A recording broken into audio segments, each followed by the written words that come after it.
Terima kasih. Semoga doa yang dipanjatkan dijawab oleh Allah Subhanahu wa taala, Tuhan yang Maha Kuasa. Amin. Bapak Ibu, rekan-rekan peserta webinar yang berbahagia, sebagai pembuka acara webinar pada hari ini, marilah kita simak bersama keynote speech yang akan disampaikan oleh Sekretaris Eksekutif Universitas Islam Majapahit, Bapak Dr. Sakban Rosidi, MSI. Kepada Bapak Sakban, kami persilakan. Bisa didengar suara saya? Bisa. Assalamualaikum warahmatullahi wabarakatuh. Waalaikumsalam warahmatullahi. Baru saja kita berdoa dan salah satu doanya adalah ilman nafi'an, ilmu yang bermanfaat. Terkadang saya bertanya sebagai seorang filsuf, apakah tujuan ilmu itu bermanfaat atau benar? Kita ini sedang mencari kebenaran atau sedang mencari kemanfaatan? Sampailah saya pada suatu kesimpulan sederhana yang kita bisa bayangkan seperti sebuah diagram Venn, bahwa semua anggota himpunan yang benar niscaya bermanfaat. Tetapi tidak semua yang bermanfaat adalah benar. Sehingga kita bisa masukkan bahwa kalau misalnya tujuan kita itu adalah kebenaran, baik sebagai truth, sebagai right, atau sebagai correct, maka niscaya itu bermanfaat. Karena tidak pernah ada kebenaran yang tidak bermanfaat. Tapi yang bermanfaat itu benar. Ini mengantarkan kita kepada teori kebenaran. Yang utama yaitu teori koherensi dan teori korespondensi, dan yang terakhir berhubungan dengan kemanfaatan tadi adalah teori kebenaran pragmatis. Teori kebenaran koherensi diuji berdasarkan konsistensinya antar pernyataan. Lazimnya dikatakan bahwa sesuatu dinyatakan benar apabila ditopang oleh pernyataan sebelumnya yang juga diakui sudah benar. Ini koherensi. Jadi kita bisa sandarkan pada pernyataan bahwa yang disebut dengan benar adalah konsistennya suatu pernyataan yang ada dengan pernyataan sebelumnya yang dinyatakan benar. Jadi konsistensi antar pernyataan atau statement atau proposisi.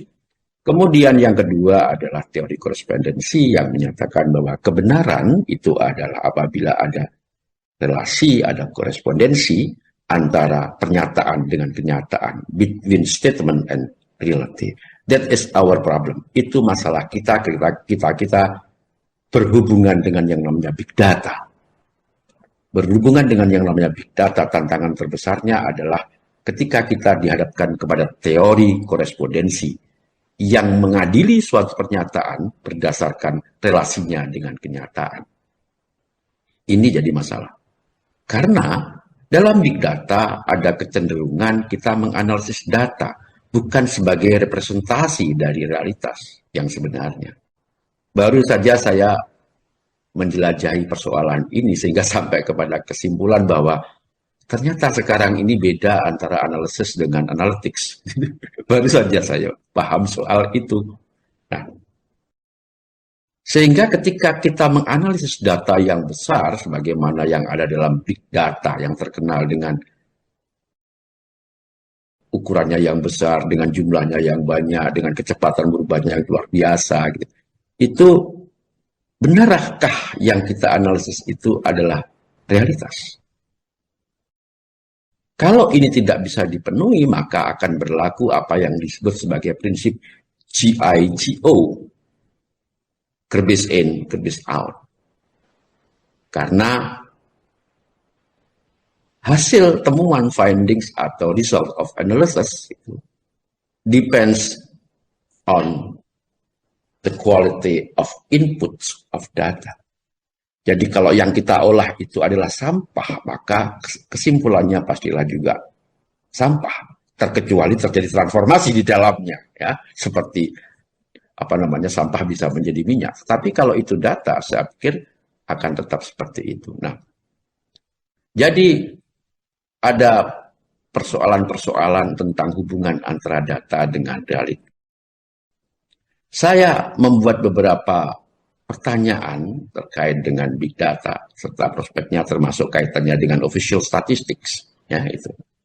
Official statistik ini menjadi sangat penting karena acap kali harus menjadi dasar bagi policy making atau policy decision dan kemudian akan berimplikasi besar kepada masyarakat. Oleh karena itu, official statistik haruslah data yang betul-betul benar dalam arti ia mencerminkan realitas. Tentu saja saya tidak berbicara secara teknis seperti yang akan disampaikan oleh nanti Pak Eko karena saya orang filsuf, jadi saya tidak masuk ke sana. Ya, itu kan. Technically, I don't know how to do that. Kemudian dari persoalan-persoalan tadi itu, apabila data yang kita olah tadi itu tidak berkualitas dalam arti memiliki korespondensi dengan kenyataan, maka kesimpulan yang kita hasilkan, kalaupun bisa menyampaikan kesimpulan, sampailah kita pada kesimpulan yang namanya quasi-truth, kebenaran yang semu. Ya, itu. Bukankah kalau kita mengolah data misalnya, John Emprit atau siapa saja yang melakukan analisis terhadap sentimen terhadap ini tidak selalu berhubungan dengan kenyataan. Bukankah manusia memiliki front stage dan memiliki backstage? Apa yang ditampilkan oleh Pak Yusuf Lusbiro-Toro itu misalnya gitu, itu adalah front stage. Sengaja dikelola seperti itu, sebagaimana ketika Pak Yusuf ini posting sesuatu, ya, posting sesuatu atau mengirim sesuatu. That is front stage yang acap kali sangat berbeda dengan yang namanya backstage, dengan yang namanya belakang panggung.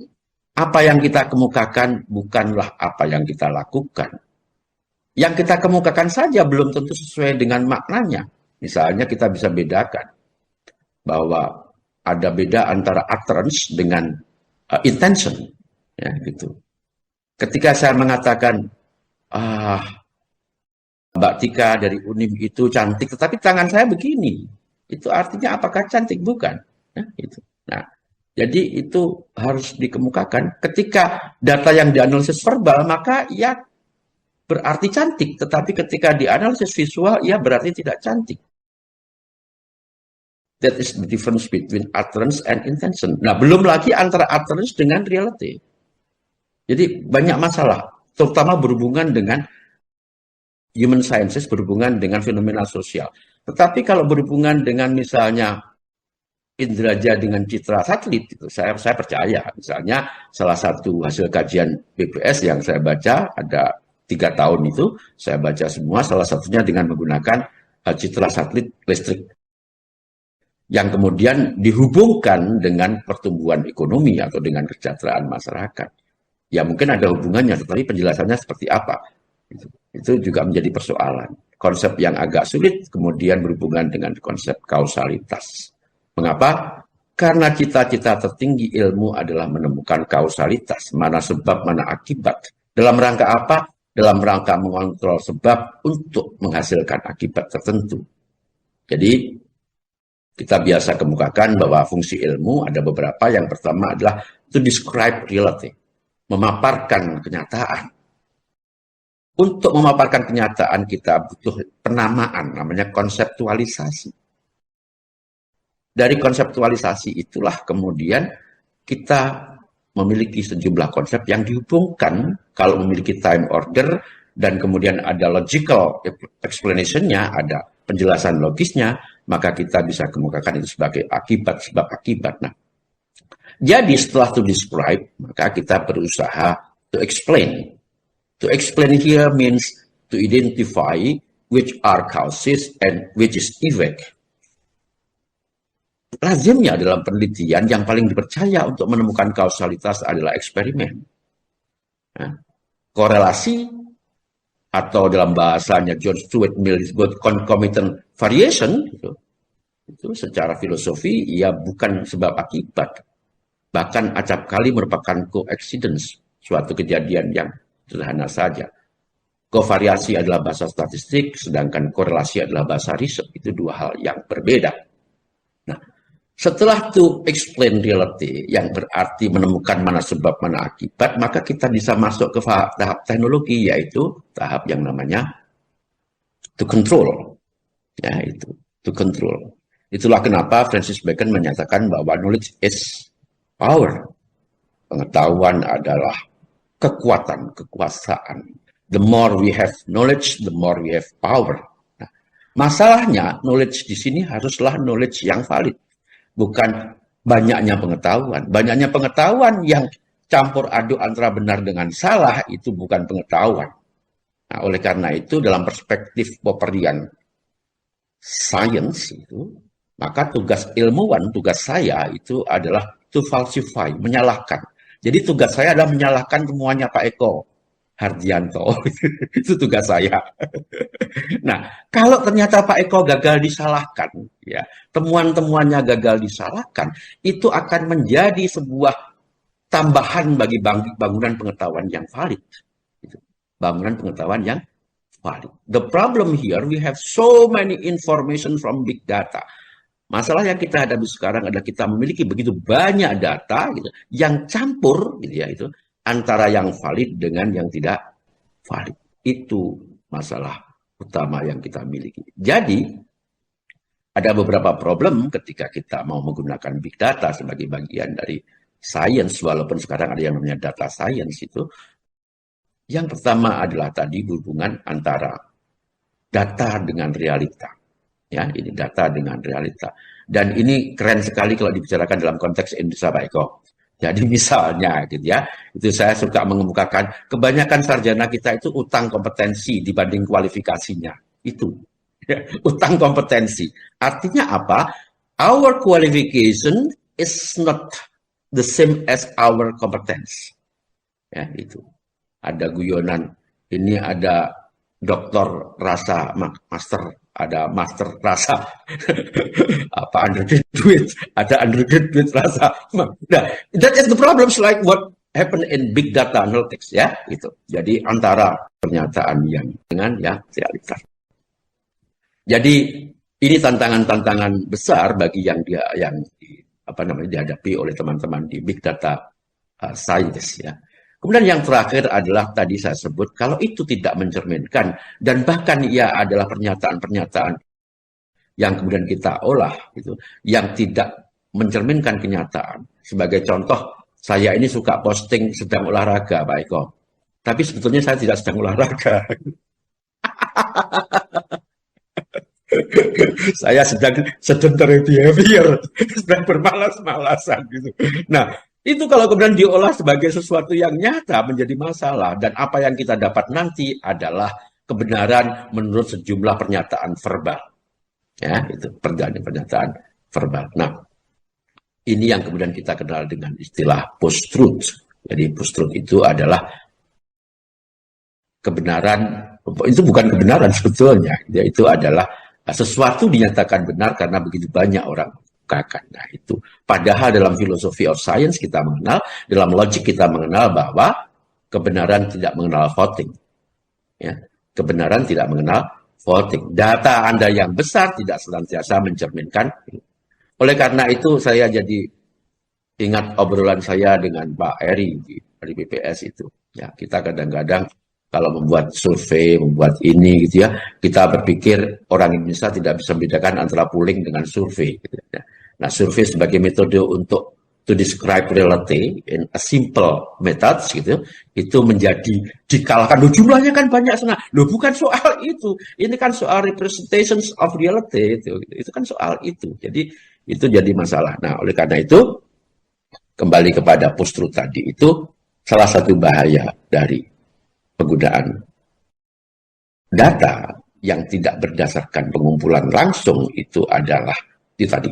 Data perseptual, ya, data perseptual atau data yang panggung depan. Saya kira itu, saya nggak tahu ini sudah berapa menit, tetapi saya akan menutup. Sebetulnya saya menyiapkan dialog saya dengan AI sebetulnya, tapi saya tidak ingin tampilkan itu, ya, itu terlalu repot nanti. Saya ingin menyimpulkan sedikit dengan pernyataan kepada semua teman-teman, mahasiswa dan sebagainya, bahwa data memang penting. Tetapi yang jauh lebih penting adalah interpretasi dan makna yang diberikan oleh data. Itu yang penting, ya. Sebagaimana kita kemukakan keren itu Pak Eko, itu memang penting. Tetapi yang lebih penting adalah laku ya. Itu keren nggak laku akan dibully oleh teman-temannya ya. Itu.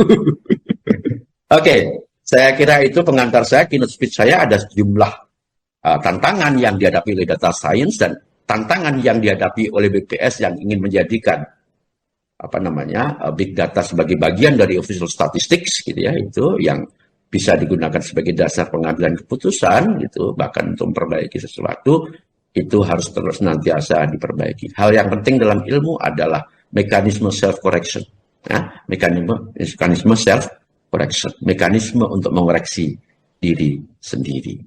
Pengetahuan yang banyak tidak ada gunanya apabila campur aduk antara benar dan salah, karena itu doesn't help you to make decision. Tidak akan membantu kita di dalam membuat keputusan. Oke? It's nice to be with you all. Have a nice webinar with Pak Eko. Gitu. Salam hangat dari Universitas Islam Majapahit untuk semua mahasiswa yang ngerti dan senang belajar statistik. Thank you. Assalamualaikum warahmatullahi wabarakatuh. Waalaikumsalam warahmatullahi wabarakatuh.